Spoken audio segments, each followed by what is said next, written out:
Do you know what your beauty is? Somewhere on the chocolate line. What's up? What's up? What's up? Folks, from the front seat is upon you. Welcome. Night or day.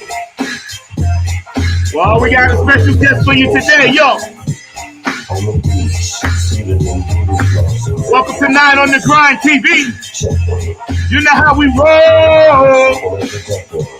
We got Shindig in the house. By way of Massachusetts, Boston, yo. New York City, where you at? Let's take a summer swim. Long Island, where you at? Bayshore, Shaolin, Queens, Brooklyn, the Bronx, Manhattan.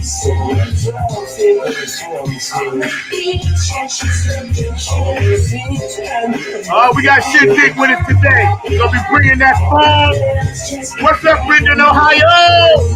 What's up, Boosie? What's up, Pat? How you doing, Georgia? Carlin in Florida. Georgia, where you at? North and South Carolina, where you at? Virginia, I don't hear you. DC, home of the Buccaneers ball, September 10th, y'all. Oklahoma. I know it's early, but some of y'all ain't clapping. Let's take a summer swim, y'all. Labor Day is upon us. I'm feeling good this Saturday, y'all. Yeah. Say, oh, what's up? California. JP, I love you, sweetheart. North Carolina. Canada, where you at? Detroit, what's up, Dave? Minneapolis, how you doing, Romeo? How you doing, Vanessa? Thanks for the hat, sweetie. Pittsburgh, Ohio, funky Philadelphia, what's up, Dr. Brookenstein? Yo, Texas, we love you, Houston. We love you, man. Nevada, Joanne, I can't wait to give you a hug. Washington State, Oregon, Portland, we got you. North and South Dakota. All around the world for the phone. Shindig is in the house today, y'all. Oh, it's gonna be fire. Yes, sir. Nine on the Grind TV produced by none other than the fantabulous Mr. Mark Lee. California, Samoan, Hawaii, Samoan, doing the Humpty Hump, Tokyo, I'm Young Haseyo. Japan, and I didn't forget, G, Jamaica from Colombia. How you doing? Woo! Oh, now I feel you. I feel you now, Brenda. There you go.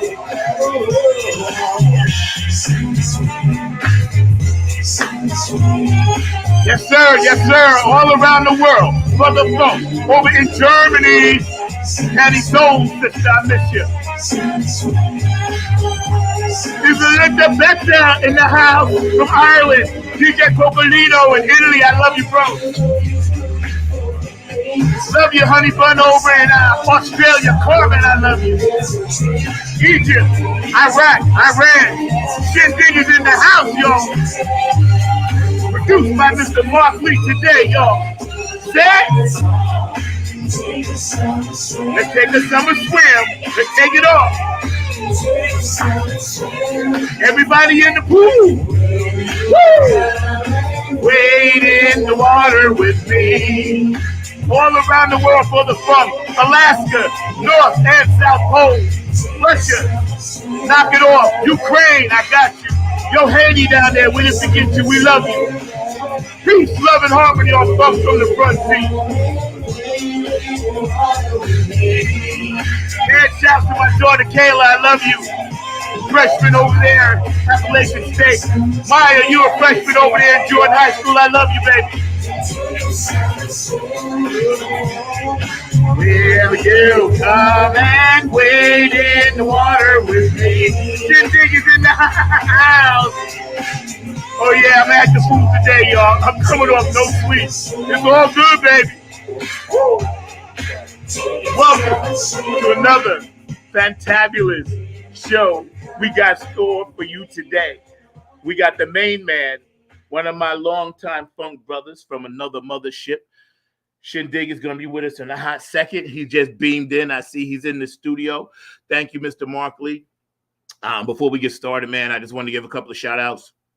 Any birthdays or anniversaries, or unfortunately, if you had a transition, if you're feeling some kind of way, don't forget, we love you. We got you right here on the show.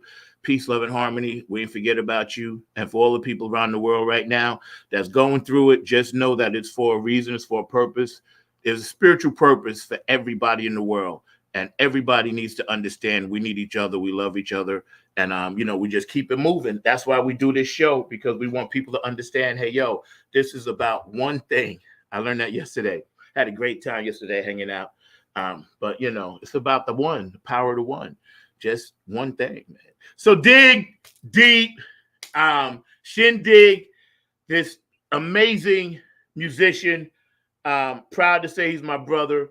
Artist, producer, writer, arranger, trendsetter, as well as one of the pioneers of the New York City music scene when it was popping at Wetlands, it was popping at GB's and everything else. This brother was doing it and continues to still do it. We got some of his music today we're going to get into and talk about the trends of music and hip hop. Right now, we're going to bring him in, Mr. Markley. My main man, Shindig, is in the house. What's up? I am good, man. I'm so happy to be here and be with you and everyone, and just being involved in a space of music.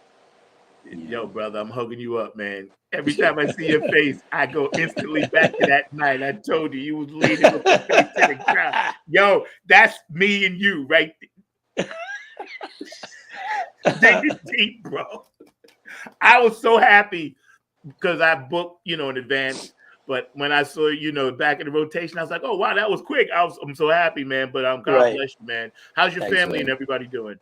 Everybody's good. Thank God. Thank heavens. They are good. That's good. My wife, my two kids, my mother-in-law, my dad, my sister, and, extended family, like my friends, everybody, just everybody's doing well. Yeah. There have been some losses over the last couple of years, but we acknowledged it and we move on and we keep them in our hearts forever. That's right. Yo, you're breaking up a little bit. It's not too bad, but it sounds like a little crackly. Mark, is that on our end or is that other end? I think it was, but yeah, it's cool. I mean, I'll let you know. Let me know. Yeah, it's still breaking up a little bit, so it could be the microphone or something. Yeah, Mark said it could be that connection or something. Okay, let me see. But we're hanging out today, man, with this amazing gentleman. Thank you, Mark. My producer, Mr. Markley, always back there, keeping it funky, keeping it classy, always behind the glass, making sure everything's correct. Well, I have my phone here just in case things get kind of murky. I can switch over. Okay. Right now, I'm on an iPad. How's that so far? I think it's not necessarily the thing itself, iPad or phone. I think it's the cord. Something with the cord sounds like scratchy a little bit. I want people to be able to hear you. Is it still happening now? A little bit. Mark, is that enough? Is that okay? Can we still? It's good. And you know what? Let me switch over to my phone. Hold on 1 second. I have the StreamYard here, so this might be better. Yeah, man, because I know you have a lot of great things to say, and I just want people to be able to hear you. I appreciate hear you fine, but yeah.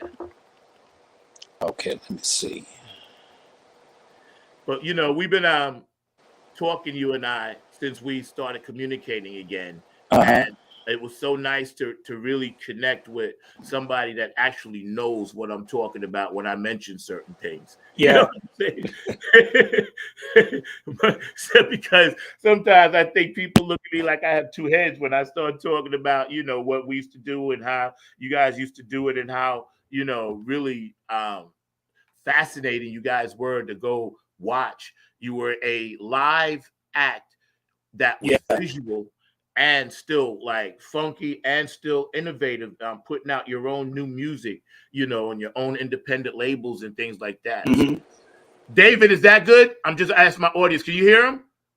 We I good? just entered on my phone, so I Okay.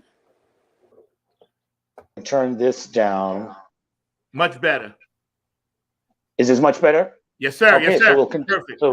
continue with this. Yeah, yeah. Beautiful. Well, and take the other one out, Mark. Thank you. Appreciate it. See, this is why Mark is good because we just got this mental communication thing. You know what I'm saying? But I always want my audience to be able to hear you. Right. You know, No, I and I appreciate it, think that's man. very important. So, I'm going to keep you from the studio over there. There and then keep you there. I got it covered, Mark. So Okay. anyway, we're hanging out today with this amazing man, music artist, producer, writer. Welcome everybody to Funk from the Front Seat. This brother and I go way back, like I said before. He's an innovator. You know, and Dig, tell him a little bit about how you got started in your background for those just tuning in.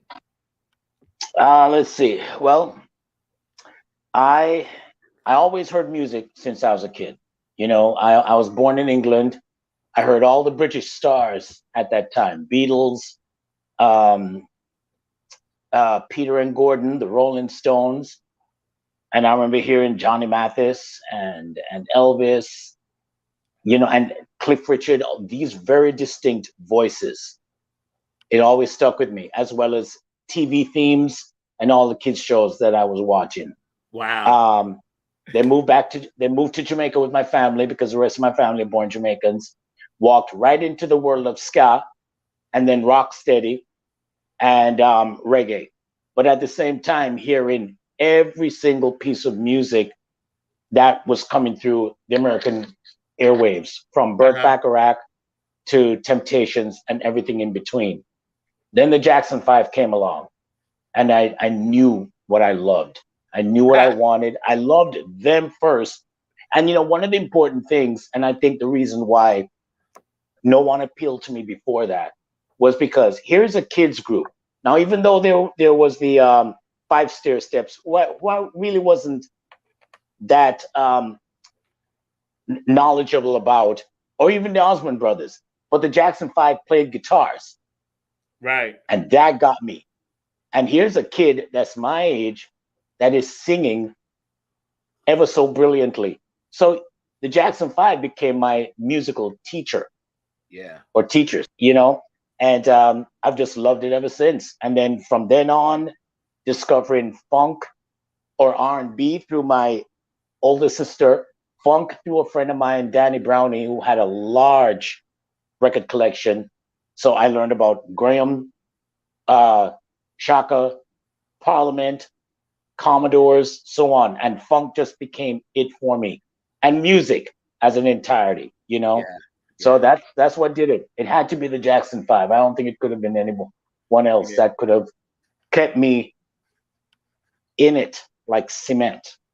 Right. You know, when they first came through, and you're right, and we're hanging out today with Shindig of Dig Deep and, you know, his own personal projects that he's been doing as well. But my brother from New York, man, from another mother, when the Jackson 5 hit it, you know, they kind of changed the whole thing. Because for me, you mentioned them, and it automatically brings me back to when they were the first black cartoon. Yeah. Remember that? People forget that. Oh, yes. Michael, it wasn't the fact that, you know, they were kind of breaking those barriers with their talent and gifts, and also being managed by a family member. But when I saw the cartoon, it had equal, if not more success or equal success than they did, because you could turn on Soul Train and watch, you know, them on Soul Train, and then you turn on another channel and they got a cartoon, And I was like, Yep. this is, even as a kid, you know, I was like, wow, that's they really made it. You know what I'm Let me saying? tell you, when the Jackson Five came along, it literally clogged my mind. I couldn't think of anything else. Yeah. I would be in class, Jackson. I'm drawing them on my notebooks, and I mean that's all that mattered. That's Yeah. all that mattered. And Yeah. I didn't know what a number one pop hit was. I just knew that when they came out with the song, it was great. Yeah. It was just good, and I literally starved myself saving my lunch money to buy the albums, which were $3, or in Jamaica, £3 and 60 shillings at the time. And before we change over to dollars and cents. But that Right. was a lot of money back then for a kid, especially a kid who wasn't getting an allowance. We didn't Yeah. know about allowances, So I had to save my 15 cents or whatever I had for lunch, which could buy stuff, and buy the record. And the people behind the counter recognized me. They're like, no, there's no new Jackson 5 record. I was like, oh, but man, if I heard it on the radio, I was just overjoyed, and I would just get it. It's probably the first thing I ever paid for on my own. Yeah, wow. You know, it's funny you mentioned the Jackson 5, going back to that starting point, that launch pad for you, because every week we highlight a Black history person, or a minority history person, or a woman, or white history, whatever, American history, world history. And today, my producer, Mr. Mark Lee, we were talking, and we're going to do Barry Gordy, just to highlight and say, hey, thank you. So it's funny how that full circle works, right, Mark? Yeah. We pulled them out of a hat. So I'm glad the funk gods are with us. Well, since you mentioned since you mentioned Barry Gordy, later on we can talk about this. I actually went to the Motown studios. Really? Oh, we got. So I can die peacefully now. Yeah. I mean, I had to go. Yeah. So just to let you know, I had to be in the same space. Yo, man, I tell you, magic. If there was ever such a thing as a musical vortex, magical place, Lord knows that's it.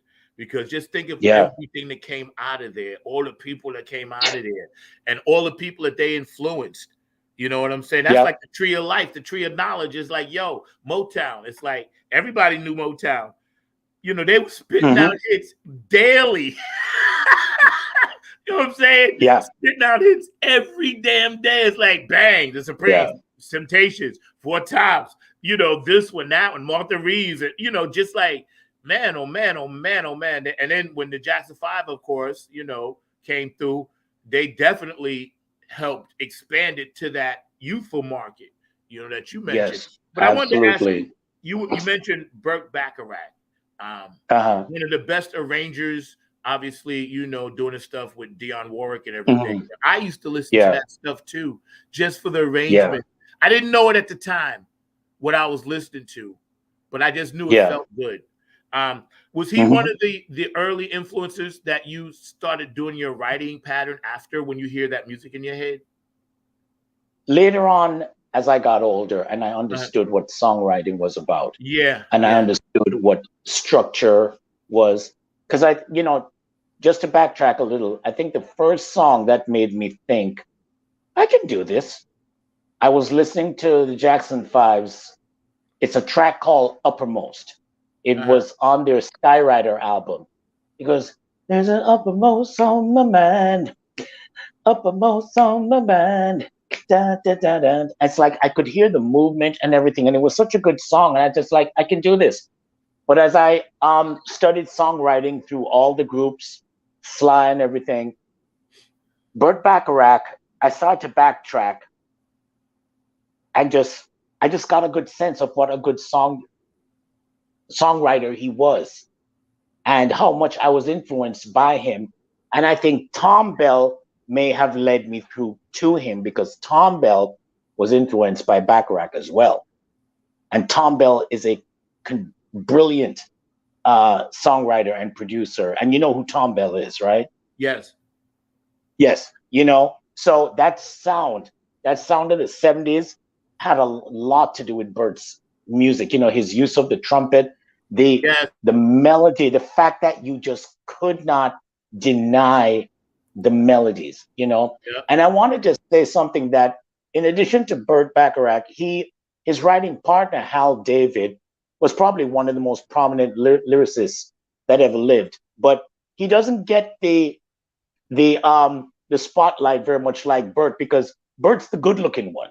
Right. You Right. know, Yep. Al David, as they said in his book, looked like somebody's accountant, but he was a wonderful lyricist. So the both of them together were great, Yeah. you know. But Burt was, you know, regardless of that, Burt was just an amazing. He just knew what made a good song. Yeah, And a lot of times when I heard, let's say, somebody like Freddie Scott singing, "Are you lonely for me, baby?" You know, I don't know why I always loved that song, or certain songs I heard. Come to look in the credits, that Burt wrote it. Yeah. Yeah. So after a certain time, I just realized, man, not just with Dionne Warwick, he he had the golden pen. Yeah. He just knew how to structure things that made it stick to you and within you. So I would say in my 20s, I started really to acknowledge that he was a part of the reason that songwriting became extremely important to me. And it just wasn't about laying tracks. It's like spending time with a song, even sometimes for 20 years. If it's not done, it's not done. Yeah. Yeah. You know? Yeah. So yeah, that's what Burt means to me. That's deep, man. Because and then again, we're hanging out, you know, with Shindig, you know, longtime funk brother, you know, and everybody out there. Please stay active on the chat line. Support his new music coming out. We're going to be playing some of his tracks, and you know, we just appreciate you guys watching the show. 9 on the Grind TV. Y'all are here every Saturday. Shout out to everybody out there that you know tuned in today. Thank you. What I noticed about that era of music. You mentioned Sly, of course, you know, and he came out of a different bag. And I wanted to ask you, did the Beatles, not the early Beatles, but that kind of mid-ish when they were going through that change into, you know, the psychedelic Beatles, did that have any influence on you? No, I don't think I was able to really differentiate between what was pop and what was strange yet. I was too young. I think I really got into the Beatles. I mean, I got to them when I was a kid because I heard them, you know, and the music was good, and I always loved it. But I didn't follow them. I mean, I remember when, you know, Come Together was played on the radio. I remember when Obla Di, Obla Da.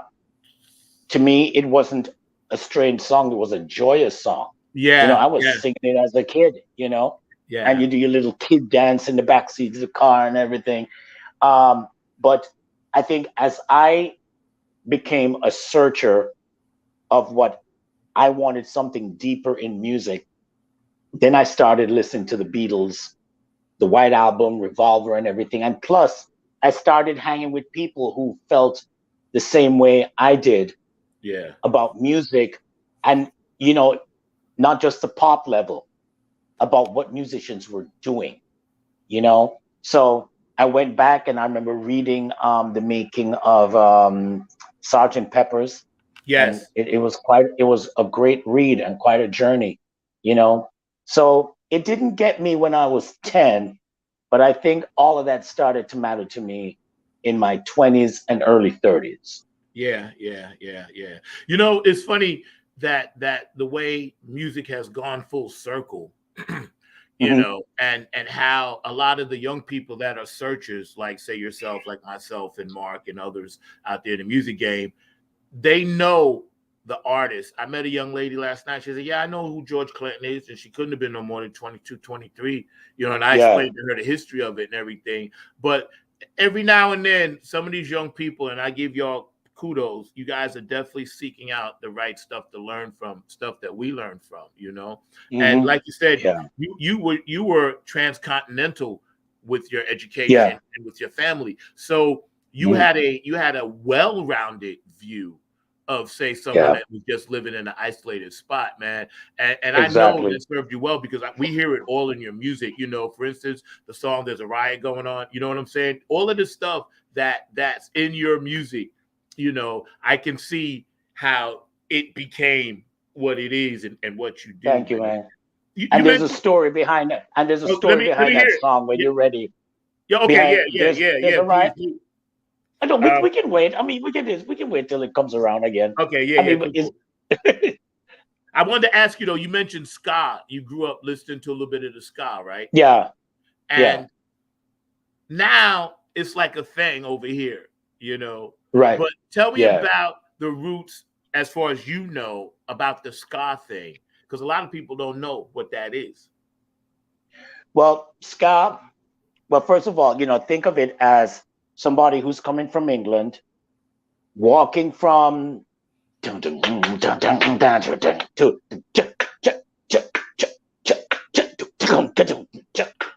know, and you just kind of walk into it, and it's just a part of your life, you Right. know. It's a much faster. It's probably the fastest music we've had tempo wise, um, for so many years, and Yeah. then things started to slow down after. So it's Yeah. quite an upbeat. I can't remember exactly where ska started from, but it grew in the early '60s, Yes. probably especially after we gained independence. Yes. So it had a very celebratory kind of beat, you know, Right. chuck, Right. chuck, chuck, chuck, chuck, and the upstrokes were played by the horns, a lot of big horns, trombone, trumpet, tuck, tuck, tuck, tuck, tuck, tuck, tuck, tuck, tuck, tuck, tuck, tuck, tuck, and it was the dance music of the day. Yeah. Then Rocksteady came after and slowed things down to like Right.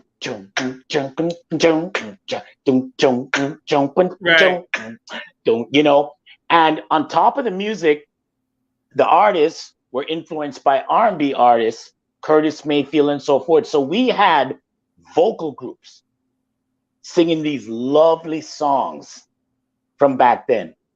And then reggae was more of like a one drop, that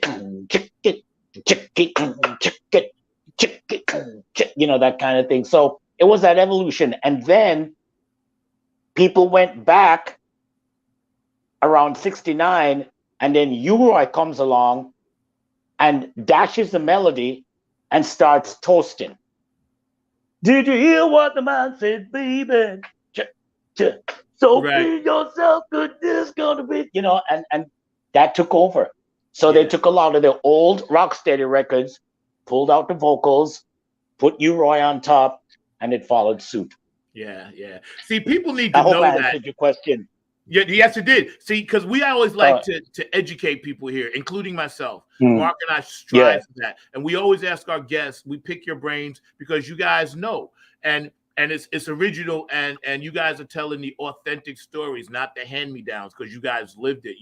The guests that come on the show, we love you guys so much because a lot of people, they don't really know what that is, what you just explained, and you explained it so eloquently. So thank you for that, because the transformation of music from your home country, and then by the time it gets to America, of course, things are going to change a little bit with record companies and how they see it. So they try to box it. Like the first time I heard "I Shot the Sheriff," I didn't hear Bob Marley's version. I heard Eric Clapton's version. Now, nothing against Same Eric thing. Clapton. I know, but me too. I heard it. That's the way I heard it. And then an older black guy said, hold up. He was back then they was hipping us, right? They said, no, hold up. This ain't the end to be all. Listen to Bob Marley. I was like, who's Bob Marley? And he said, bro, he said, this is the guy. Right? So then I listened to his version and I'm like, oh, okay. This is coming from a whole different place. It's not to sell records. Bob Marley was coming from love. Eric Clapton's thing, and again, nothing against Eric Clapton, amazing guitar player, Hall of Famer, but they commercialized it, and I hated that. At the time, I didn't know what I was feeling, but tell me your thoughts on that, man, because I hated that. Well, when I heard, all right, here's the thing. Even although I was listening to music when I was a kid, I didn't put my ear up to the speaker. I wasn't even sure I loved music, but I retained it. Yeah. So everything I heard, every single thing I heard, I retained. It was Yeah. like in a Rolodex. Yeah. Sam and Dave, Otis Redding. It just did, you know. Never heard Jimi Hendrix. We didn't have Jimi Hendrix, Right. but we right. had Dylan, we had the Stones, and Yeah. some other people of that kind of, you know. So, you know, in Jamaica, because the history is different or the society was different, again, our thing at the time was more of a class thing. It wasn't Yes. racial. Yes. You know, when I was growing up, someone of Chinese descent was beside me, somebody of Indian descent, white kid, whatever. We all went to school, but here's a commonality. We all spoke the same way. We all spoke patois. So I was never socialized to differentiate in that way. Right. So saying all of that to say that when I heard Clapton, I didn't think it was a white guy singing it. I just thought it was a good song, and that there's a Bob Marley version afterwards. Yeah. But in yeah. Jamaica, that's what got played on the radio. I don't remember hearing Bob Marley's version probably until after Eric got played, because we had two radio stations, JBC, which had the TV station, and RJR, which was totally radio.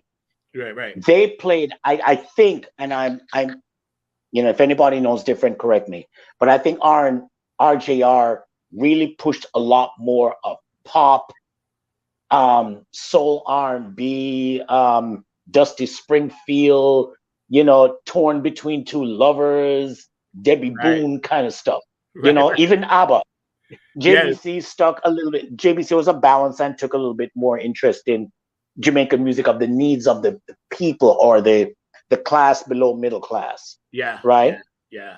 So RJR, I'm sure, and probably JBC as well, pushed Eric Clapton, you know, but it was just, I mean, even when I heard the Osmonds, I thought it was a Jackson 5, but I didn't Right. think I was being fooled, or that, you know, I didn't know the politics of race and why Right. these things were being done, you know? So it was just another group. I'm thinking like, was it, girl, I tell you been hurt by that look on your face? I thought that was Jermaine. Yeah, exactly. But- One bad But apple. yeah, right. But I was, I learned a lot of things. I subscribed to Right On magazine and 16 Spec magazines. And the only reason why I bought 16 Spec, because they spotlighted the Jackson 5. Mm-hmm. I didn't know they were doing it to pull black kids in, because the Jackson 5 were undeniable. They were just fan magazines. So a lot of these things I found out about the Cowsills, Bobby Sherman, Engelbert Humperdinck, you know, these were teen magazines, and I enjoyed reading them. But that's where I got my stuff from. But nothing made me think that there was some kind of racial aspect to everything. So when I heard Eric Clapton, it was like, good song. Yeah. And we were always singing it, you know. So that was it. You know, that's deep. And it just goes to show the contrast. We're hanging out today with Shindig.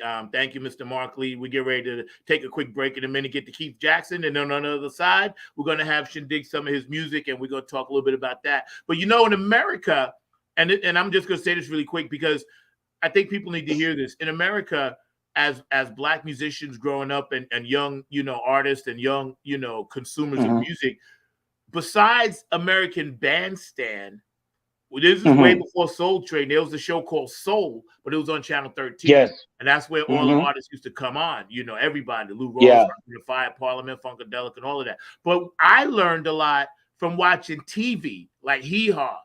And that's where I realized, like, you know, all those shows, I was like, well, how come there's always only just one black guy? Or always just, you know, one girl. They would have like 10 dances, got to be one black. I think it was a quota thing. And so, like you, I didn't understand the politics of it, but I had it more in my face because we had, I think, a little bit more channels over here. And I was like, damn, you know, everybody is just one black guy. And that's where I learned my country music from.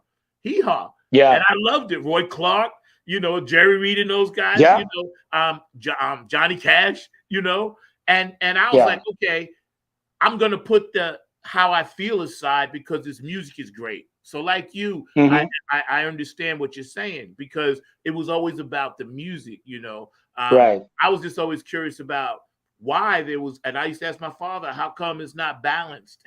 And he said, "Hey, son, that's just the way it is. Maybe one day it'll be Yeah. better." You know. So he was right. I'll give you one little thing. Uh-huh. I had to be in the US to really learn all that other stuff Yeah. and see it firsthand for me. And I can't say I experienced a lot of things blatantly, but I saw it. And Yeah. sometimes it took me, if it doesn't happen to you personally, it takes you 10 to 20 years to get it. Yeah. You know? Yeah. I remember all the sitcoms. We got a lot of sitcoms and shows in Jamaica.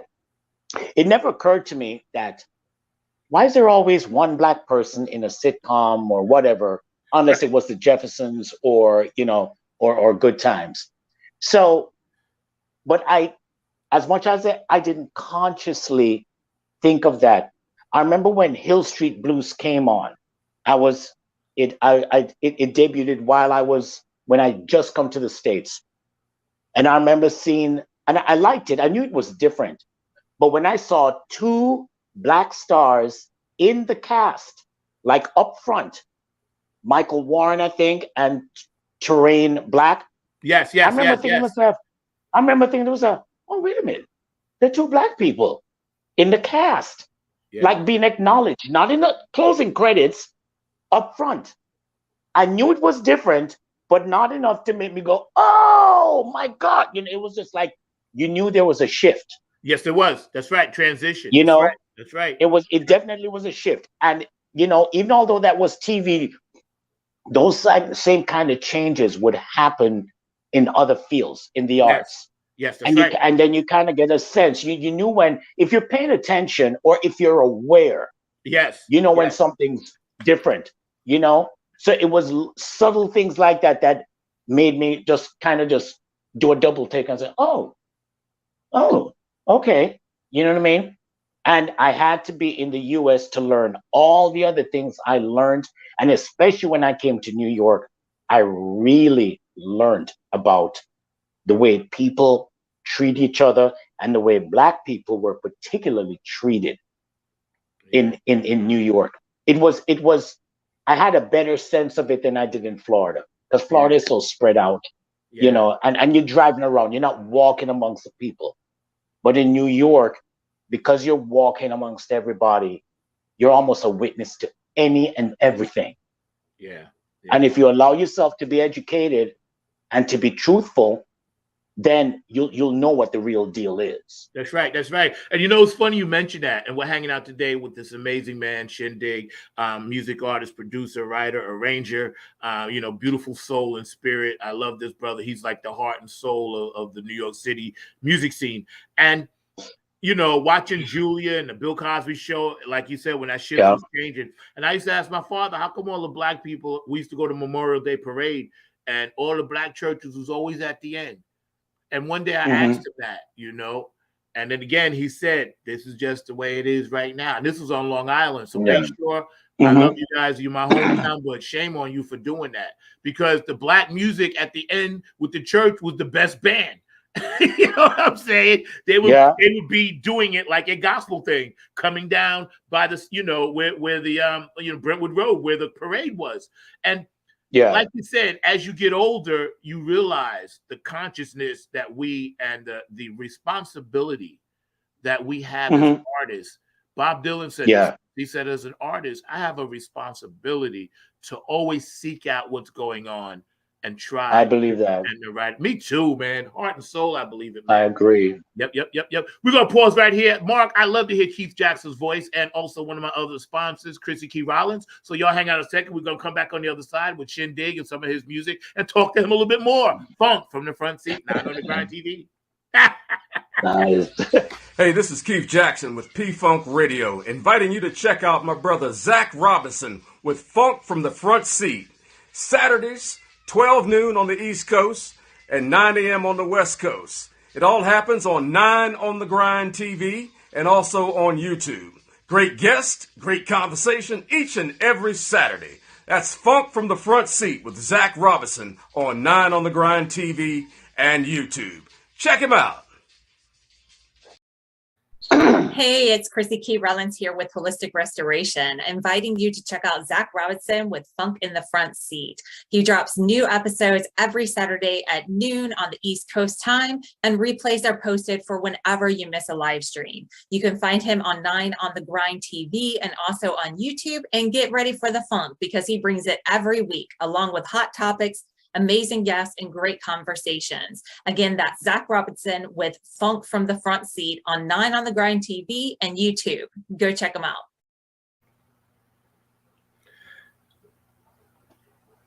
And everybody out there that's watching should know that everything we talk about on this show, we do have you in mind. It is about peace, love, and harmony, and we want to make sure that everybody knows that.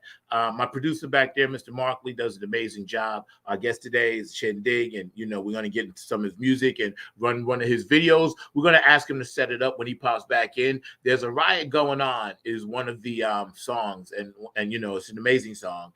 And I love his music.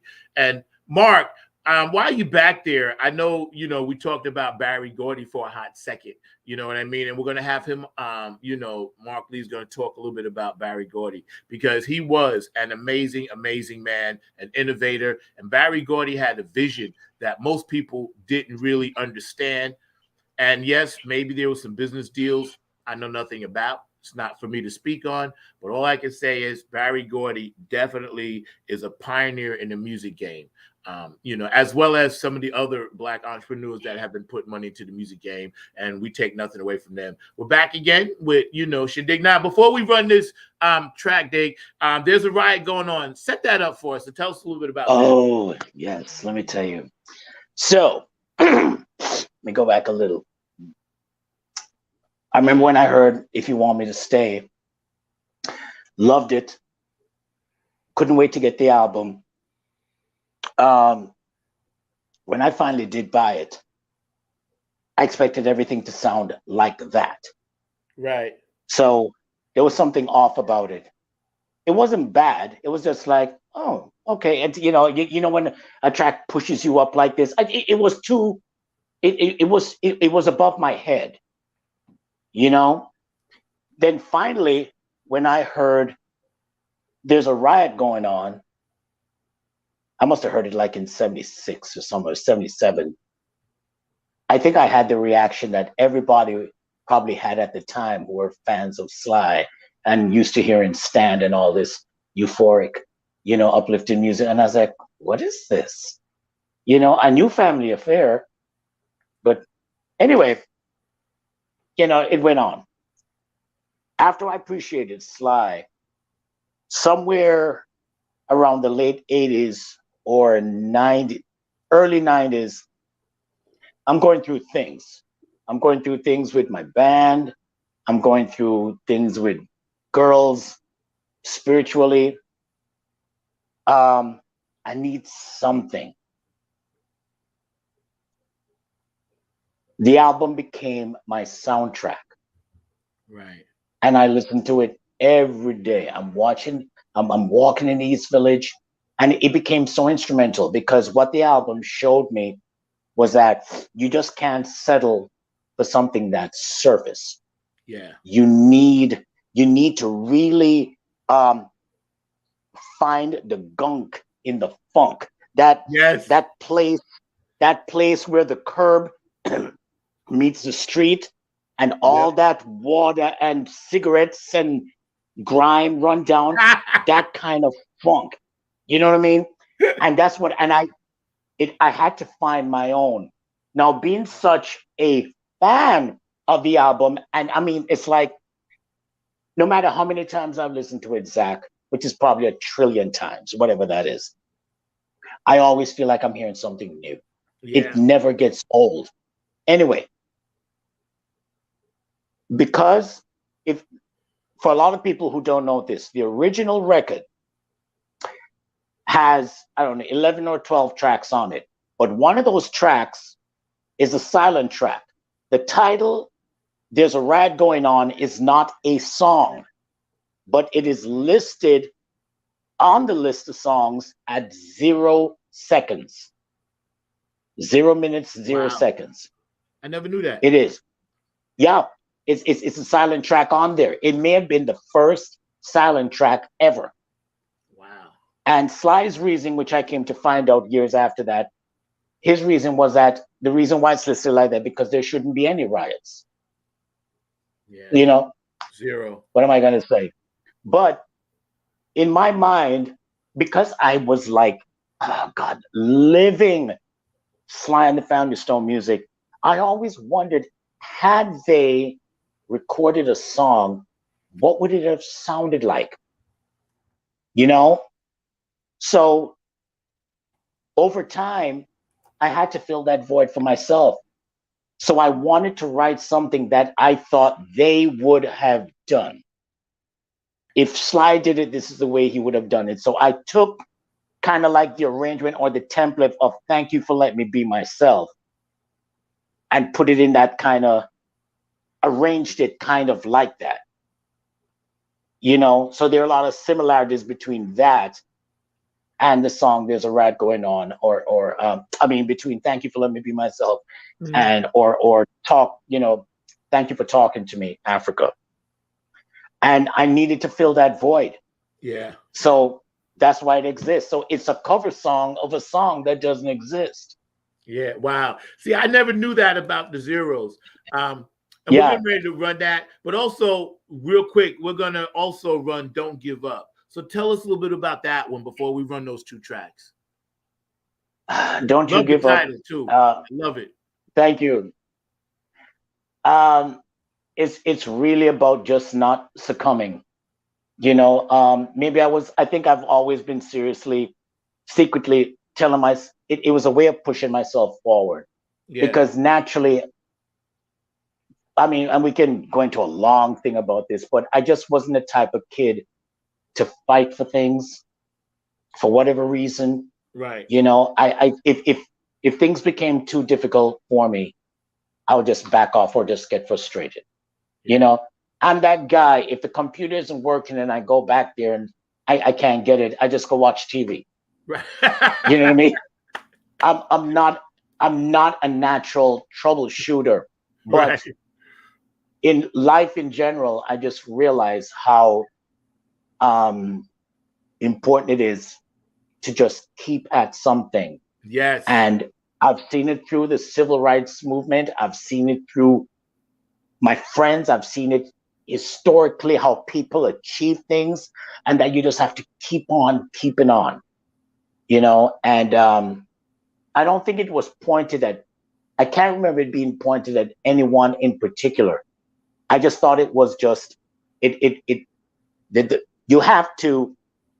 had to have the mindset to be able to identify with writing something like that. Yeah. If I give up on things, I have no business writing a song like that, because I have nothing to pass on, not even to myself. Yeah. You know, so it was pretty much just something like that. That's deep. And it always go ahead. I'm sorry. No, I was just going to say, and it always helps when people who hear your song realize that this is something special.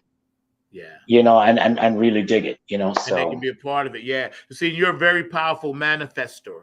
And, you know, to take something from your mind and take those words and use those same 12 notes that we've had since history that only we can hear, you know, down on this planet, even though there are many, many more in different frequencies. But, you know, that's an amazing tribute, man. And we thank you for that, man. And I bow my head to you. Thanks, Mr. Mark Lee, we got those tracks ready. Thank you, Mark, back there. Boom, boom. We're going to run this and y'all sit back and check this stuff out because I know you're going to love it. It's all good. And I listen to music all the time. So you're my, you know, playlist. Previously on Dig Deep.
Dude, you be writing some mofo songs. You are a songwriting mofo.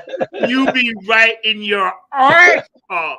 Oh, that's why I gave you the fire emojis. Not a lot of people get that. Bro, you got me over here. I tell you, every time, that's in that shit, bro. Mark, run that next track so we can come back. Yo, we're going to talk about this in a second. But you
Dude, you got me back here changing my whole wardrobe.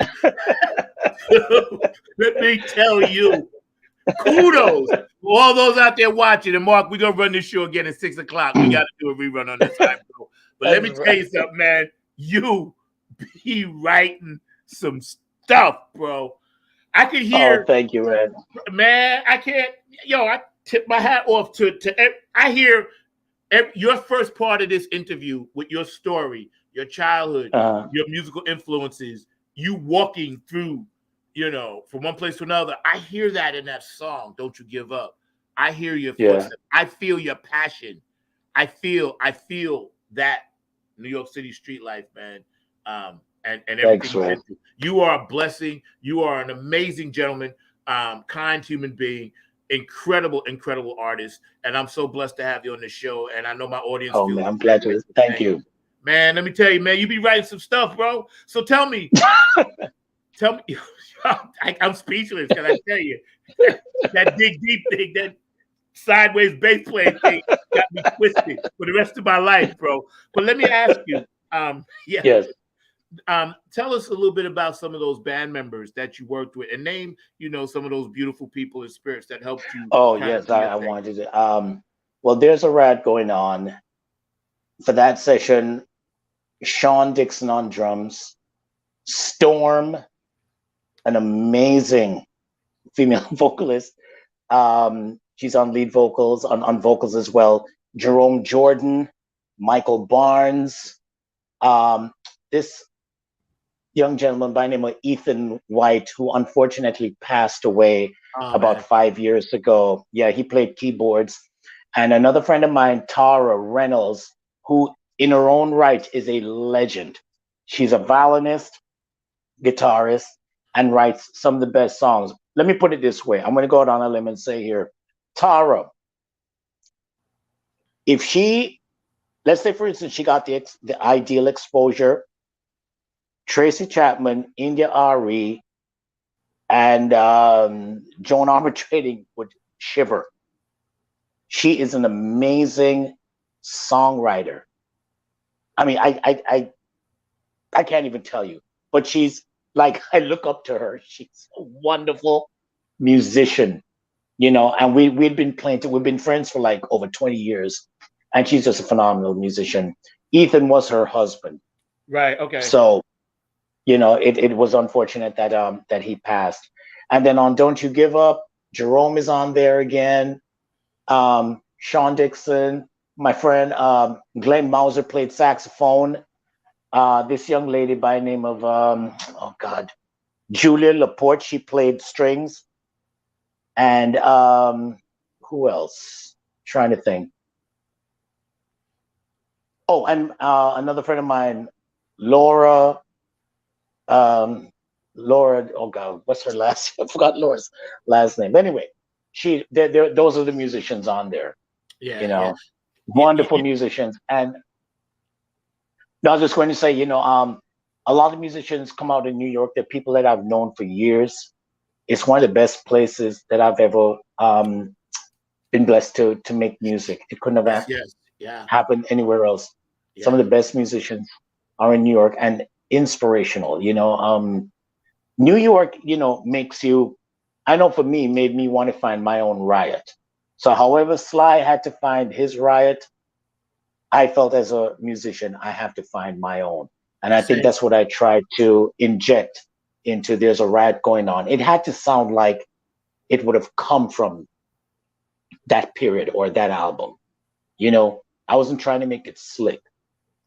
You know, I wanted to illustrate whatever I was going through painfully, the very same way Sly did for that album. You know, it was a reflection of him. He painted 1971 and 1970 with that album, you know, and I just want to do the same. But those are the people that who I'm forever in their debt, who just came when needed and contributed their time. Yeah, you know, it's funny you mentioned about that, because when I listen to your music, man, and we're hanging out today with the amazing Shindig, you know, Funk from the Front Seat, 9 on the Grind TV. Thank you all for tuning in. Dr. Brookenstein, you know, I love you, bro, up there in Philly. And Mark Lee, amazing producer back there holding it together. Your music is so in depth with layers upon layers upon layers. It's like universally layered. And the way I put on, or someone listens to Shindig or Dig Deep's song, within 2 to 3 seconds, I know it's you. And that's the essence and the amazing gift you have to share with us. And it's so cool to just like, that's him and her and the people he works with. And within 2 to 3 seconds. So to me, that's like the highest tribute I could pay you, because it's you. Thanks, man. And that music stimulates me. It moves me. I heard all of you guys first. I told you that. Nappy Head came after all of that. I was coming. Right. I was looking up to you. I was looking up to Craig Jamu, to Pearl, to Kevin, or John. I was looking up to you guys, because Long Island, we didn't have that. You know what I'm saying? And then when I got into the Queens thing and moved to the city in Staten Island, I was like, oh, so there is that next level. It does exist. It's like Game of Thrones. I knew what was behind the wall. I couldn't get there. You know what I'm saying? Right. The night watches was holding back. Bro, let me tell you, when I heard y'all for the first time, and then I said, there's more than one band like this. It was like y'all were on a lineup. It was like 5 or 6 of you guys in the Wetlands. Yous were headlining. It was a great time. Yo, you know, bro, as you mentioned Long Island, there's a place that we used to play out there called the Funky Fish. Yes. To play. We worked there, Yeah, the Funky Fish, man. Those were great times. And I brought this out just for you. One of Craig Jamu's original card posters. This was, I saved this for this show. This was the one where our birth certificate, Nappy Head Funk Army, was this show.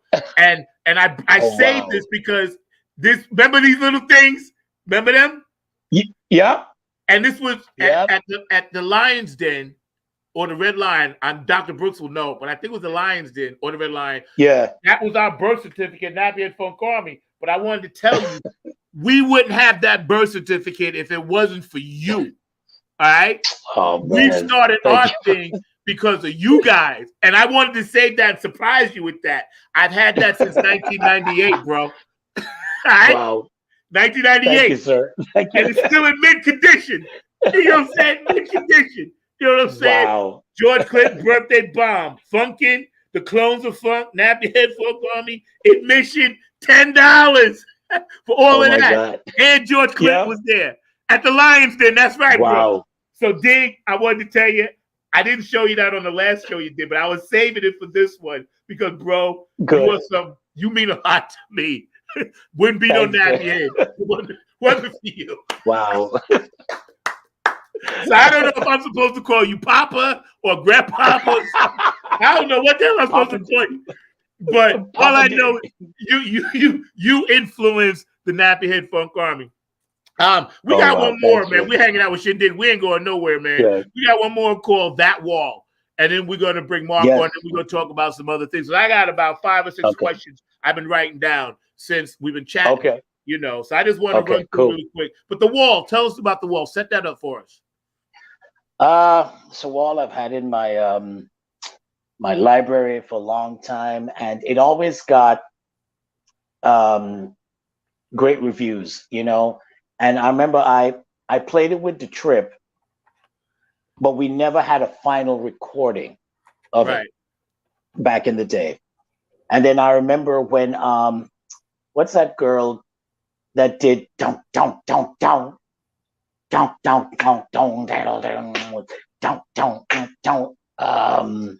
God, I can't remember the name of the song. But anyway, it came out, it was popular, and I said, that sounds like my song. Right. I mean, fuck it. Then excuse me. You know, I said like, then I'm gonna record that once and for all and just put it to the side. So that was it, you know. And there was I think at the time, I think that when I wrote that song, it was during a you know, when I could write fictionally, because I wasn't experiencing a lot myself. I didn't know what it was like to write from within, but I could write fictionally, and I felt like I could write good songs, just taking any scenario and writing about it, you know. And that's really where that came from. It turned out, though, that it does feel personal. I just wasn't going through it at the time, you know. And the song is about people who have to or go through taking care of a family, dealing with a drug problem, and in essence, building a wall around them, and they just cannot knock it down. They just can't kick it down. Yeah. You know, you're just encased in this thing because you want success for yourself, but life is so hard. And then you stray and you have family to take care of. Yeah. And it just becomes a difficult time. And the thing is that I just need to get out of this. I need to get out of what I've created for myself. Right. And sometimes it's just not a matter of saying, all right, I'm not going to do this anymore. It's a hard incline, you know, to break down these things that you put up around yourself. You know, it's you know, it could be anything from as simple of, you know, like when people say you need to get out of your own way. Yeah. Like I had to do that for myself. You know, even as a musician, I had to get out of my own way so that I could finish material. You know, because if you keep harping on it and say, well, I don't like how this is, and I need to change that, you're never going to get it done. You know, and at some time, you just need to release it. So you need to get out of your way. You need to get out rid of the walls. That's why I always dug you, because while you're doing, you know, the process you just mentioned, you always had that spiritual side. The few times I got a chance to rap with you back then, you had that spiritual side, and you were able to see with your third eye, which is something I tapped into. You know, just being around you guys, I said, wow, there's a tribe of people just like me that understand that music is a more than just the notes on the paper or, you know, the bass line that you're playing. There's a certain amount of spirit and soul that goes into every little word or every little thing that you write, or something, you know, the young lady may sing or somebody may blow. And that, to me, I always felt was important. And you and I spoke about that this week, about how sometimes some of the artists today don't really feed the soul. Kevin and I were talking about that. So before we do the wall, let's just talk about that for a hot second, about feeding the soul. Well, you know, sometimes I know there are people that have come to me and said, you know, you're making your music too, you're putting it first. You need to put God first. And that used to bother me. But eventually I realized that God was in my life to begin with when I was a kid. Even if I didn't understand what it was, I knew there was something other than myself. I just couldn't explain what it was. You know, and at times it made me a little afraid, but I knew I wasn't alone, or I knew it just wasn't about me. But I had to go through a whole lot to really believe in my soul and not to be convinced by even the preacher on the pulpit who claims to know the Bible word for word. That's fine. You know, I had to go through a lot of pain and serious, you know, probably a couple dark places to know that the soul is important. And if it's not there, I don't know how it affects everybody else, but I know it makes me feel empty, and it makes me feel like I have no purpose. What is the sense of living? Yeah. You know, so whatever it is, I always thought to myself that no matter how bad things may get with me, because in New York, the possibilities are great for that. It's great for a lot of success, but it's great for a lot of just like to be on, you know, the skid row of life. And I said, no matter what, I will protect my soul at all costs. I will never give. Amen. Yeah, you know, I will never barter my soul. Never. Yeah. So I've always held on to my soul. And you know, it's funny. Even since this year, I've always struggled to read the Bible. You know, and I think because I not struggling that I didn't want to read it, but I'm not really a reader. I'm more visual. Yeah. But I've read the Bible over the years. I even did a thing with my church in New York where we spent a year reading the Bible from cover to cover. And I wanted to do that. But at this point in my life, Zach, I really only read about Jesus. Amen. Just Mark, Matthew, John, and Luke. I'm not concerning myself with anything else because I see what people do with it. So to make my life simpler, I'm like, you know what? If Jesus Christ is in my life, and that's what I believe, I'm not putting it on anybody, I'm just going to read about him. And that's what I do. And there's no pressure. I don't feel the pressure to know what Revelation is. I don't need to know the pressure of what Genesis is or whatever. I know what my Genesis is.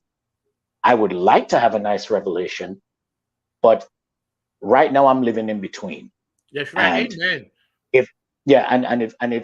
If I've come to the point where I think Jesus is important in my life, it's not something I don't have this discussion with anybody. Only people who would like to listen or share. This is all that matters to me. And I just kept it, not Proverbs, not Acts, not Corinthians, just about Jesus. I just like the story of Jesus, maybe the same way I like the story of Dr. King. You know, that's it. I just, well said. At this point in my life, I just want to keep my life simple. Focus on the things that matter to me. Yep.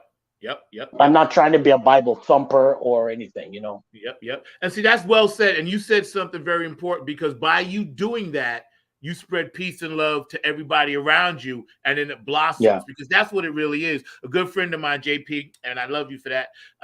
You know, in North Carolina, we talk often about this very subject. Just be in the moment, be happy. You know, my dad was a minister, but I never was really a Bible. I had to learn the whole thing, but a lot of stuff, I applied it to some stuff when I did my Spiritual Purpose CD, Revolution, but also I also applied the street to it. So again, I just took like you the mixture, and I think we're better off doing that, because sometimes I think religions divide us, and that's a whole nother subject for another day. I think they do. But getting back to the wall, speaking of division, Mark, you run that for us, man. We're hanging out with Shindig today, having a great time. I'm loving it, bro, man. You're an amazing man. I'm so glad like we reconnected. You make me smile. Thank you. Gotta drive low, don't pay the well. Got a wife and child going through hell.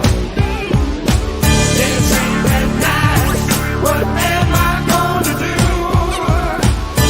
Too many pleasures and leave one going through. I can't take it now. Feel like I'm falling free, y'all. Sitting down and dry, and I just say, oh, yes.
me tell you something.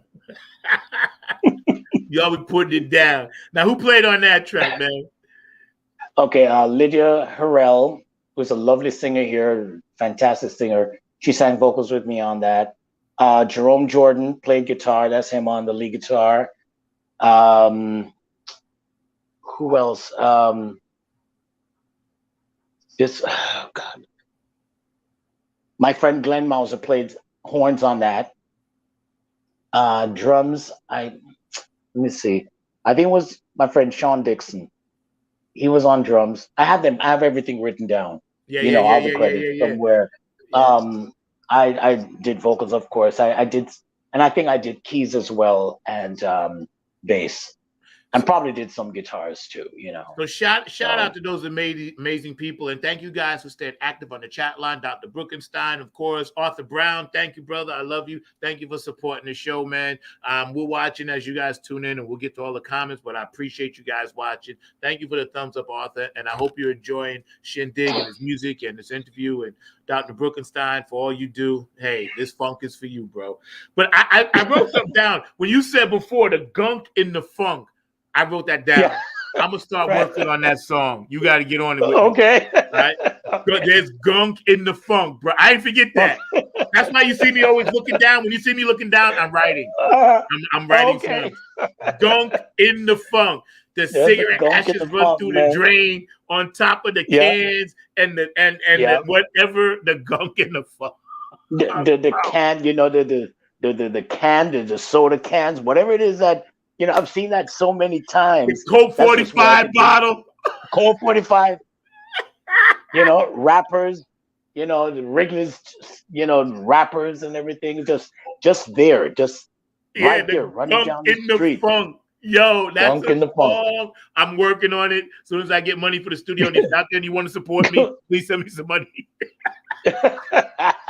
So I can record Gunk in the Funk. But that's that's what music means to me, It's just, it's everything, and I think, it's important to me to document everything that's in my head, at least most of it. I realized at some point that waiting on a record company to get stuff done wasn't the way, And after 12 years of trying to get a record deal, I was like, that's it, and I said, I'm going to just lay it down, get out of my head, because it takes up space. You keep imagining what it would be like instead of just doing it and putting it out there. Amen. So I really dedicated the last 22 years to just get everything in my head that just wouldn't leave and putting it out there.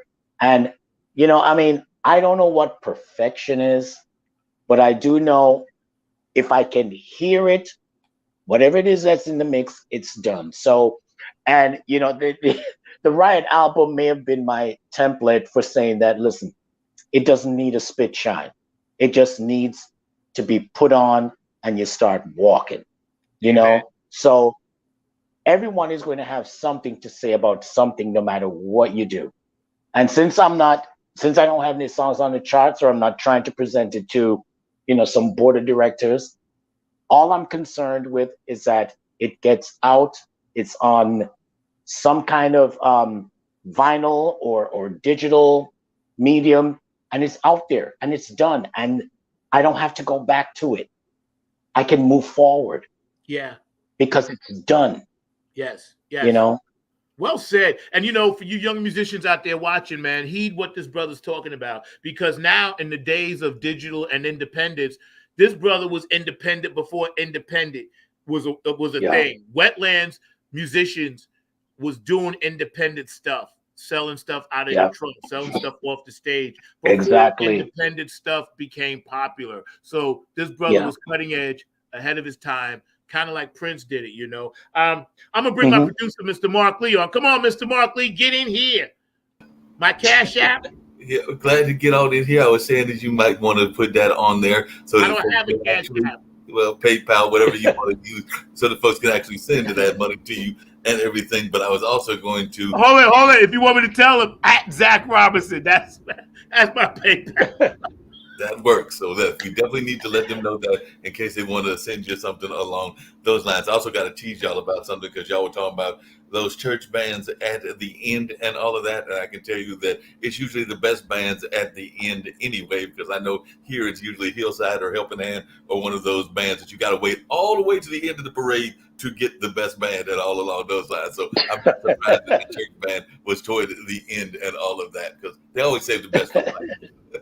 Yo, that's true though. That's true. So, Dig, you was gonna tell us a little bit something about Barry Gordy, because we're gonna talk about him in our Black History segment and world history, and it's not just about Black people.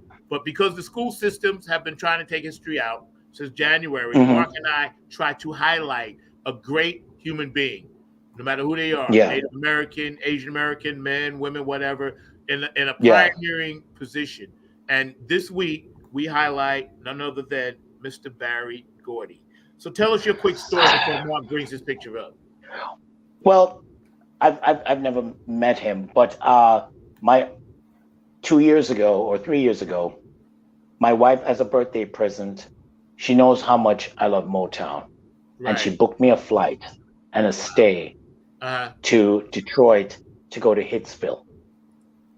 Let me tell you, the magic of walking into that studio knowing David Ruffin stood here, or Martha Vandellas was the secretary here, and just being in the room, in the space, and trying to imagine what was going on at that time.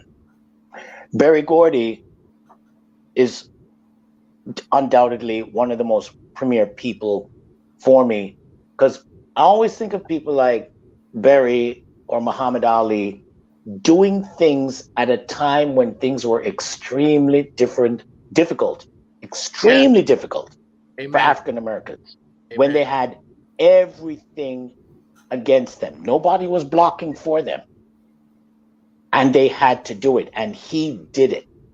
He did it. And there's something, it may be a simple phrase to say he did it, but there may be a whole lot of work behind it, but it never gets done unless you get up and you do it. That's really how it gets started. And the fact that he did this and put out so much great music and had that producer's ear, he knew what was, I mean, how do you promise 5 kids that their first 3 singles are going to be number 1, and it does become number 1? You know, and it's not because there was money under the table. I mean, I'm sure that took place, but those songs are good. They deserve to be number 1. That's right. They deserve. It's not like today where you think like, really? That's number 1? The bar must be really, really low. There was a very high bar, and it wasn't even a bar that was set by blacks. It was a bar that's set by whites. So if you surpassed it, you knew you were good, and you knew you worked hard. And that's who he is. I can't think of anybody else that did it the way he did it. He's an amazing musician and a businessman. Yes. But yes, he's it helped that he was a musician as well. He knew what was good, and he knew who was good. Yeah, that's right. And he brought people together, and he did just what he was taught on the assembly line. He took that concept of cars, because he worked at the factories. Right. And he took that concept of cars just being fixed and going out. It's the same thing with songs. It's never been done after. He did it first and did it best. Yep, that's right. I agree with that's you. really, I mean, I would love to meet him, but man, I'm just glad that I was able to go to Motown Studios. Yeah. There's no other studio that I need to visit. That is the classic studio, because it was a house in a neighborhood doing it. Yeah. Not in the city, in the neighborhood. In the neighborhood, yeah. And everybody loved it, and nobody bothered them. They didn't steal from there. They just hung out. And like you said, and Mark, you can elaborate on this. Yeah, Most we of can those groups elaborate. coming through at the time were a bunch of kids. Mark, your thoughts? Yeah. No, definitely Barry Gordy was a true legend, and I mean is a true legend because he's still living and all of that. So Barry Gordy is a true legend, an amazing legend. He's retired now and is well into his 90s and all of that. You know, it's very interesting, Zach, that sometimes we pick people and we pick them toward the you know, sometimes they're picked weeks in advance, sometimes they're picked closer toward the time of the show and everything. And we picked Barry Gordy. And as I was doing some of the research, I realized that on Thursday, the first female artist that he ever signed actually had passed away. So I actually want to give a shout out to Mabel John. So Mabel John was the first female artist that was ever signed by Barry Gordy, and she died on Thursday at the age of 91. So she was actually an age contemporary of Barry as well. And you know, here's something else that, you know, for people like Barry Gordy and others like him, there was a dignity and integrity about it that cannot be tarnished. You know what I mean? It will forever remain. Those artists, I don't know what they were as people, but I know that when we saw them, they had a lot of class. They made you proud. That's right. That's right. That's right. That's right. That's right. They knew how to speak, you know? And I think that set the tone for so many artists of the day. When I watch Old Soul Train and I see artists being interviewed, I see a composure that is dignified. Yeah. Somewhere along the way, it became, you know, something else. Yeah, you're right. You know, that a lot of people. Excuse me, Mark. I was going to say Barry did so much. I was just going to elaborate on some of the things that he did and all of that. But I mean, he wasn't just a songwriter. He was also a record producer, a film producer, a television producer. He did all of this stuff. And of course, we all know he was the founder of that Motown record label that you were talking about. And it's various subsidiaries. And of course, it was the highest earning African-American business for decades. And I'm just thinking about the songs that he did, because some of them are classic songs that we all know and everything, because as a songwriter, he composed or co-composed a number of hits. Among them were That's Why, Shop Around, which is actually one of my favorite songs that I love to hear as well. And of course, he even, as part of the corporation, wrote many hit songs for the Jackson 5, including I Want You Back, and of course, that classic one, ABC. And like I said, he wrote and did work with a number of people. And one of the things that he did that I'm actually going to give a shout out to you, Zach, because I've seen the way that you do things with your band and everything else, and I've even seen it from what I've seen of you, definitely Shindig, from here on these shows, as well as what I've seen on some of the social media outlets. Y'all are both very cognizant of the public image as well as the dress, manner, and choreography of the people that you work with. You've definitely been talking about Shindig, some of the people that you work with, and I know that Nappy Head number 9 does that on a regular basis. So y'all are actually following in the kind of the legacies of somebody like a Barry Gordy and all along those. And, you know, he's got all these different awards. I do want to mention a couple of them. He was inducted into the Rock and Roll Hall of Fame way back in 1988. He was awarded the National Medal of Arts by President Barack Obama in 2016, and the Kennedy Center honors in 2021. And in 2022, he was inducted into the Black Music and Entertainment Walk of Fame. I will forgive him, and I have to do a little bit of teasing, and I do have a question for you before we get off Shindig and everything. I do have to forgive him and everything, because he also did give us, as a child of his and everything, Rockwell. So we did get Rockwell from him as well. At least but let me jump in there real quick. Right? We can't sit and you know, obviously we giving Barry Gordy the praise, but I can't let this go by without mentioning the Funk Brothers. All right. There's a documentary out there called Standing in the Shadows of Motown. I urge everybody to watch it, musician, non-musician, because it actually shows the people that Barry Gordy hired to make this music. They will call the Funk Brothers, and they don't get enough credit, but they played on more #1 hits than the Beatles, the Stones, Elvis, and anybody else you could think of combined. So we have to attach the Funk Brothers to Barry Gordy. Him being the head, you know, and having the vision, but his vision was carried out by himself and those very, very, very talented musicians that came. And I love the winning fact that he baseball. brought, and I love the fact that he brought a sense of family Yes. to it. Yes. You Yes. know, Motown. I mean, if you're attached to Motown in any way, shape, or form, man, you're attached to one of the most phenomenal things in history. Yeah. It's It, history. it was not an easy task. And you know, sometimes a lot of those artists, Thank you, if Mark. they had gone anywhere else, or even, let's say, for instance, the Jackson 5 had been signed by, let's say, at Atlantic, they would not. We wouldn't have been hearing about the Jackson 5 to this day.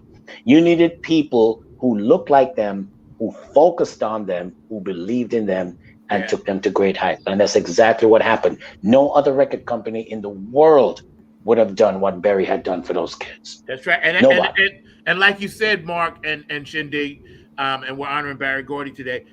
It was in tumultuous times he did this. Burning Exactly. all around him. They didn't burn his studio down, but there was riots going on in Detroit, Yeah. New York, Yeah. Baltimore, Atlanta, Florida, LA, Chicago. It was tumultuous times, and he rose above all of that and took everybody with him. That's some amazing shit, man. He did. This brother, Yeah. he was like, listen, I'm going, but I'm bringing all of y'all.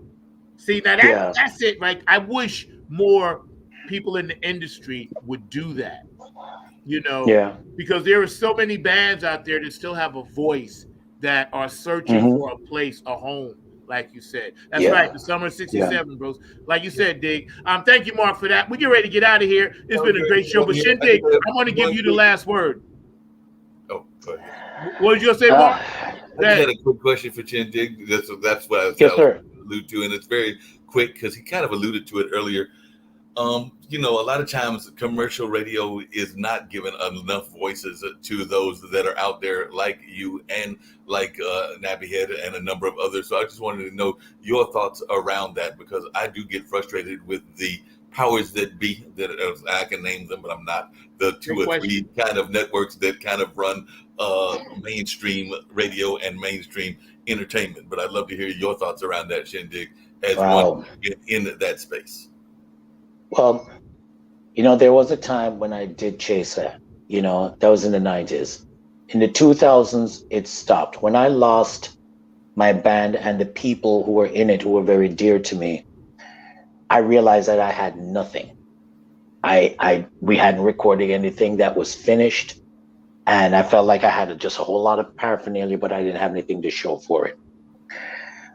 I didn't want my dependency or my want on record companies or commercial radio to define me as a musician. I had to think to myself, if I have a God-given talent, as so many people have told me, then I need to do it regardless and without expectation. If I'm going to wait on commercial pop radio or record companies to get things done, then I'm never going to get anything done, and I'm going to become a farce. You know, I'm going to become invisible. I'm not going to do what I naturally found for myself. So, saying all of that to say that I'm really not concerned with commercial pop radio, in the sense that you never know what people are going to love. Sometimes they love, you know, I've written songs and thought, oh, this is it. This is going to be the one. And it wasn't. So it's more important for me just to keep writing, putting my albums together, having some kind of vault for myself. Somebody may discover something. And if it happens like that, it does. If not, the music must still be there, hopefully even after I'm gone. You know? So, but it's my responsibility to do the music, to write the music, to finish it, regardless of pop radio or whatever. I'm on Zach's radio show. That's a big deal to me. Oh, man. That is a really big deal to me. And I've learned to look at the things of this level, not as a lower level, but as a platform.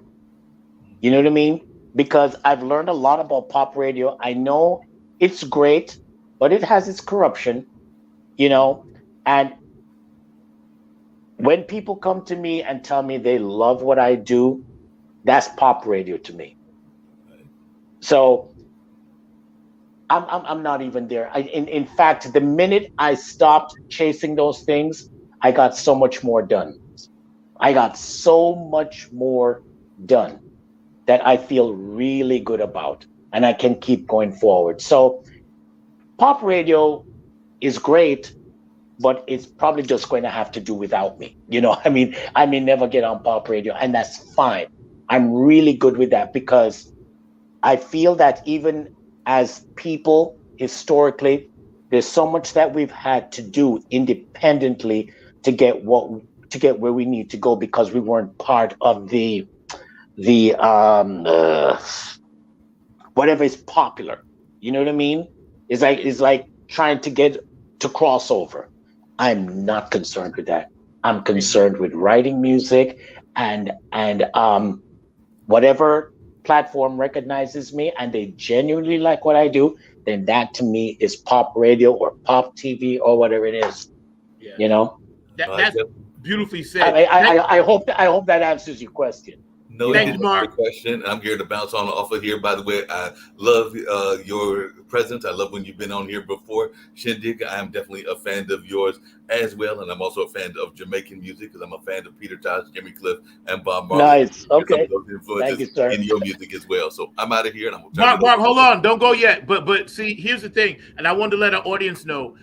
Mark and I are getting ready to roll out, some excerpts starting, probably in the middle of September. We'll announce it because we're going to be doing some of the excerpts from all the shows that we've done, and they'll be on YouTube. There'll be shorts. There'll be little, clips, quick 5-minute clips of interviews like this, and we're going to actually put it on Spotify and all these other platforms. So for the audience out there, we are getting ready to expand. We're just not going to throw it out there. We're very organized here at Funk from the Front. So we're going to roll it out, let you guys know, and we're going to be doing shorts because what you said so eloquently, Dig, is so important for people to hear because being independent is what we all strive for. Prince fought so hard to get his name back. So you were pop music before, and you still are because people dig your shit. And that's just the bottom line. All right, Mark, let's get out of here. And y'all stay tuned for that. We're going to roll that out. I'm going to give Shindig the last word.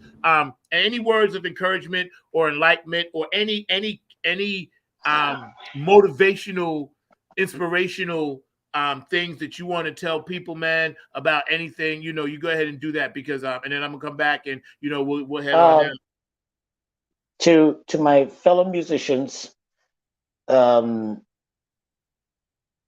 if you have it within you, if you have the talent, please don't wait on anybody to do it for you.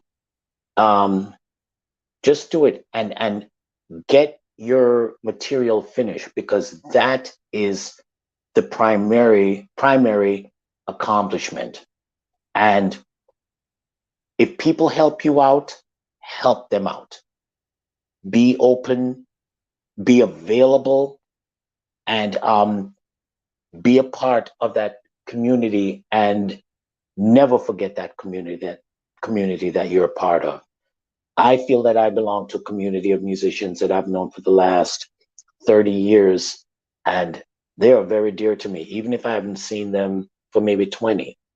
But some of the best players I know are on this level. They're not all signed. They're not all on radio and everything.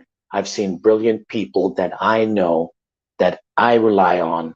And when they play on my music, one of the great things about listening to songs that I've written is hearing their performance. And that's what keeps me listening to it, where I can go, oh my God, listen to what Jerome is doing. Oh my God, listen to what you just did. Those things are important to me.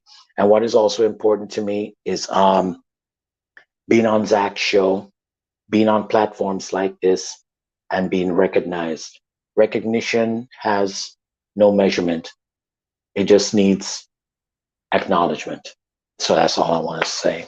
Just keep doing it, everyone. Bro, you a regular on this show now. You'll be back all the time. Every couple of months, we're going to bring you back. I know you got some new Thanks, stuff man. coming out too. And believe me, I'm going to Yeah. get to work on that song. You know what I'm saying? Because there's gunk in the funk. Y'all been hanging out on Funk from the Front Seat. Thank you to my producer, Mr. Mark Lee. Thank you to everybody that tuned in. We're going to rerun this show. It'll be running again tonight at 6 o'clock. And then at 12 o'clock, we started doing that as well for our funky folk overseas. We get ready to get out of here. We appreciate everybody. And we're going to get out of here with a little bit of Prince. Funk from the Front Seat. Boston, Massachusetts was in the house. New York City. Minneapolis. D.C. Philadelphia. Georgia. New Jersey. You heard? Make sure where you at. Ohio. What's up, Brenda? What's up, Bookie and Patty? XOTV. And don't forget, September 10th, the Funky Tears Ball, Bethesda, Maryland. So y'all come down and check that out. We had a great time today. I am lifted. Shindig was in the house. His brother, I love him. Florida, North Carolina, JP, I love you. South Carolina, Virginia, love you, my family. Got a hump in my back.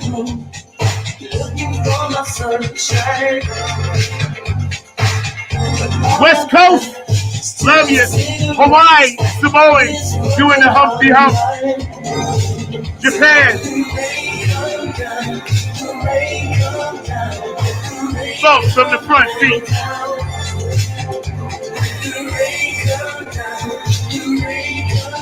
Canada, Switzerland, Ireland, what's up, Elizabeth?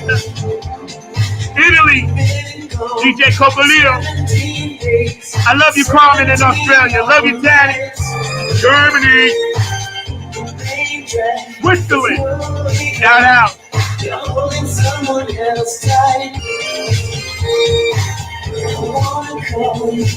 Funk from the Front Seat. Every Saturday, 12 p.m., 9 on the grind.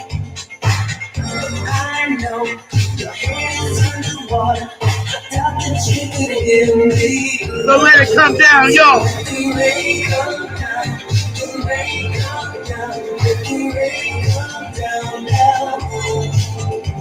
Africa, Dubai, South America, Puerto Rico, ¿cómo está? Haiti, we love you. Jamaica, folks. We love y'all out there. Nothing but a party. Do something good today for yourself. Love yourself today.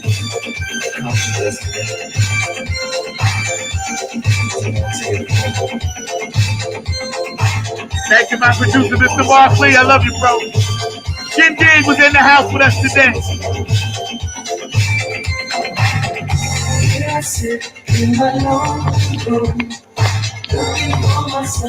Minneapolis, where you at? Detroit.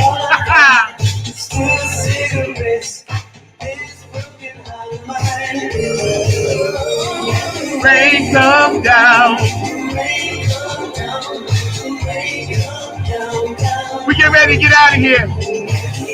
I'll see y'all next week.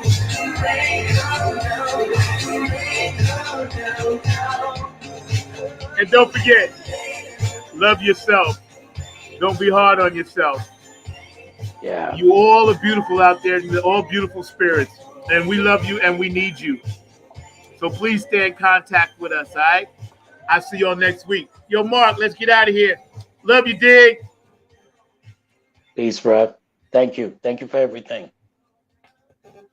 Thank you, my brother, man. It's been a great ride. And I'll see y'all next week. Peace. Peace.